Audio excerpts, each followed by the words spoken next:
This is the subject of unconditional love. Do you accept that there is an inner part of you that is offering a vibration that is calling you?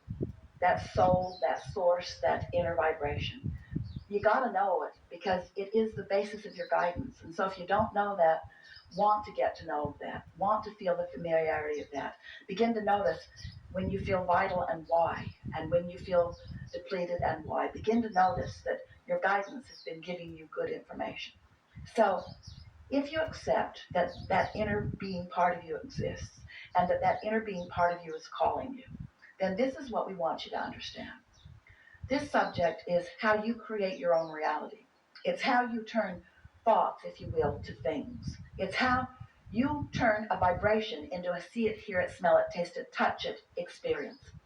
So here's a vibration, it's where everything starts. And maybe this vibration that we are demonstrating here is not perceivable to you because maybe you're on a different wavelength. Maybe it's the vibration of your inner being who knows your value, who knows your worthiness, who is liquid love. Maybe that's what's going on. And maybe you have just come away from your mother and you're in a whole different vibrational state. So you can't even perceive this vibration. But then let's say, for whatever reason, you're not in that state. Maybe you meditated, maybe you've had your feet in the water, maybe you've been in the surf today, maybe you've, but you are not resistant to who you really are. And so this vibration that before was not perceivable now is being received by you in the form of the first manifestational phase. You have thoughts that are occurring to you, and you're having an emotional response to those thoughts. So vibration and mood, that's the thing that we want you to focus on here. Vibration and mood. So right now, your mood, hear this, is unconditional. This mood, this vibration of love, it's a vibration of love because that's who you are, because it's natural to you. You didn't say, if you'll do this, then I'll feel good, and if you'll do this, then I'll feel good. You are unconditional in this love. Can you feel what we're talking about here? Now, you can get to any feeling of alignment with who you are in an unconditional way. But in the moment you say, my mother is in a bad mood, or my mother is negative, now you've made her the condition that prevents you from this mood. That's not unconditional love. That's conditional love. Now you need to control your mother. Now you need to have better timing. Now you need to teach her what you know. It's too long. You don't have enough years, and neither does she. In other words, you can't depend on somebody else to get it. You've got to be unconditional in your love. And before you are going to be able to be unconditional in your love, you got to understand what it is. It's alignment with who I really am and all that I've become. And it is an emotional journey that I can take because I don't need the condition to support it. Conditional love says, give me more money and I'll feel better. Unconditional love says, apart from the money, if I can stay off that subject for a while, if I can give myself permission to feel good even before the money comes, and I can practice the unconditional vibration of prosperity without needing the condition of money to support it or to substantiate it or to justify it or to validate it, if you can be unconditional in your vibration, and you were born unconditional in your vibration, you see. But you codependently trained each other away from it. You've lost track of this relationship with your inner being because there are some rewards that others will give you. They will validate you. They will give you their attention. It's just that you're looking for love in all the wrong places. And it isn't consistent. And you're right. There's no one on this planet who wants to love you more than your mother does. But if she is not in sync with who she is, she has no love to give. What she has is where she is. And you've got to give yourself permission to hold yourself in a place where you can consistently, unconditionally line up with love, and then you can shine your ever-ending attention upon your mother, unattached from her behavior. Because you went to the source of the well, you went to the source of love, you found it, you did it often, you stabilized there, you cared about it, things happen, occasionally you get your back window blown out. It helps you to know what you're doing. You just keep regrouping and trying again and finding alignment until before you know it, you're so stable and you're so sure that no matter what happens, you don't get off your game. You understand that you are source energy in a physical body and that you're supposed to have a good time. And then you say those things that you said to us, and you're really, really there. You say, I love my mother. My mother is the avenue through which I came into this physical life experience. And my mom's doing the best that she knows how to do. She's on her path of least resistance, and sometimes she takes a lot harder path than I want her to take, but that isn't any of my business. I don't have any control over the path that she takes. I only have control over the path that I take. And right now, I'm bordering on stumbling off my path by turning my attention to something that is none of my business and that I can't control. I think I'm going to be non-conditional, unconditional in this, and I think I'm going to return to my vibrational frequency that is really me. And as you do that again and again and again on subject after subject, because there are so many people willing to play with you and help you get onto your path, get onto your path, get onto your path, and before you know it, you'll be so steadily there, and people will look at you and they'll say, "What's with you? Why are you so stable all the time? How'd you get so stable?" You say, "I went directly to the source of stability." What? Well, let me make it easier. If I went directly to the source of happiness. What? Okay, man, I'll just tell you how it is. I became selfish.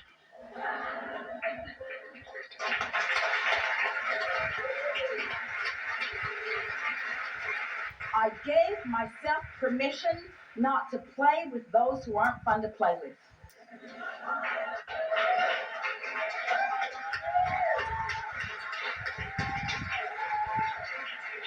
Until I found the vibration of alignment of who I really am.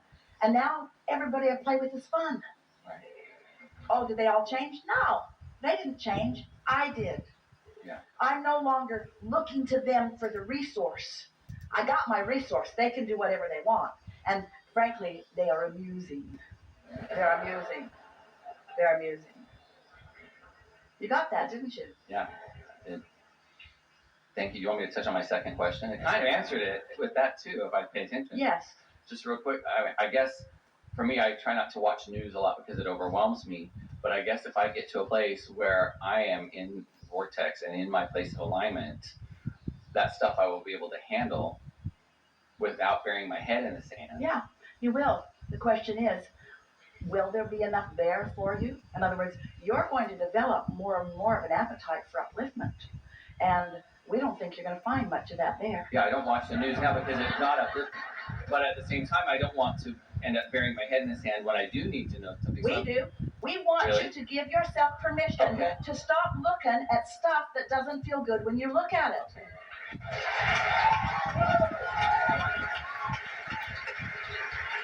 Because you can't have it both ways. And that's what they're all telling you. They're all telling you, no, you need to look at this thing that you don't want. Otherwise, it's going to get you. And we say the opposite is true.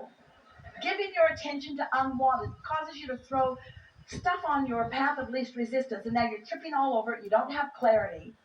And then you need them to be better so that you can feel better, which they're not ever going to be. And here's a really important thing to acknowledge. We don't want them to change the direction of their news to please you. We want them to do whatever they want to do. We want everybody to do whatever it takes to come into alignment. Esther was watching people that she really cares about the other day, and children were sort of squabbling with each other, giving each other a hard time, unnecessarily from Esther's point of view, but you know what? It's not any of Esther's business. And now Mother is sort of feeling that she should intercede a little bit, and Esther sort of kind of wanted her to, but you know what? It's not any of Esther's business. And so when Esther thought about it, as she's watching what's going on, she thought, this is not likely to get sorted out anytime soon. I think I'll leave. I think I'll leave. It was really the path of least resistance. It was selfish, but it was the only thing that she could really do and stay in alignment without getting involved in a place that was not really any of her business. And so as she's walking away from it, she's thinking about it because she wants everybody to get along. And she also sees herself as a synthesizer of well-being. Esther knows that she can put herself in the middle of things and make everything better. And that's just fine. Make it better, make it better, make it better, make it better, make it better. Give your attention to so much that you're trying to make better that pretty soon your being better is being eroded a little bit. And now you're not going to the well like you were. And now you're not filling up. Instead, you're trying to replenish this and replenish this and replenish this and replenish this without being replenished yourself. So be selfish enough to do what feels best to you. Now, there are a whole lot of clamoring others in the peanut gallery that will say, you can't walk away from this. How dare you just walk away from this? And you have to be willing to say, because it's the only thing that I know to do in order to get feeling better. And unless I'm getting feeling better, then I'm not replenishing myself, and then I don't have anything to offer anybody. And if you really get that and mean that. So then Esther envisioned Esther just sort of taking off, going to a space where she felt good, and staying off the subject, because if she stays on the subject, if she justifies why she left, she's going to get her black window blown out. So if she just goes and follows her happy path, and then she envisioned one of them going to their room, and the other one going to their room, and the other one going to their room. Everybody, why force yourself on each other when the coming together isn't making anybody happy? Go to your room. Go to your room. Go to wherever you need to go so that you can receive the vibration and you can translate it into the mood, so that you can unconditionally align with who you are, you see. So now, envision a world where everyone has decided to care enough about how they feel that everyone, we know it's a big thought, but go there with us just for a moment. Everyone, this whole world was all in that room, and everybody was not getting along with everybody, so everybody selfishly went to their room. Everybody, just for a minute, selfishly went to their room, and in withdrawing their attention from what they couldn't control and no longer trying to make the conditions change so that they could feel good, went to a place where unconditionally they found alignment. Everybody did. Everybody did. Everybody did. Now, everybody's got a vortex. Everybody's got a vibrational reality, because everybody's been sifting and sorting and creating this vibrational world that is ready to culminate and manifest for them. Now, everybody went to their room. Everybody came back into alignment with who they are. And now, law of attraction, this powerful law, begins to do its thing, not its magical thing, its normal thing, where those who have desires that are same will come together and co-create in a harmony. We want you to know, we want you to know, that is exactly the description of the world that you do live in. Because you're not creating in anyone else's reality. You're not. You are offering a vibration that law of attraction is responding to. And the people who are coming to you are perfect harmonics for the vibration that you are offering. So there's nothing going wrong in this world. You're all sorting it out. There's nothing serious going on here anyway. You are creators who have come for the joyous experience of creating.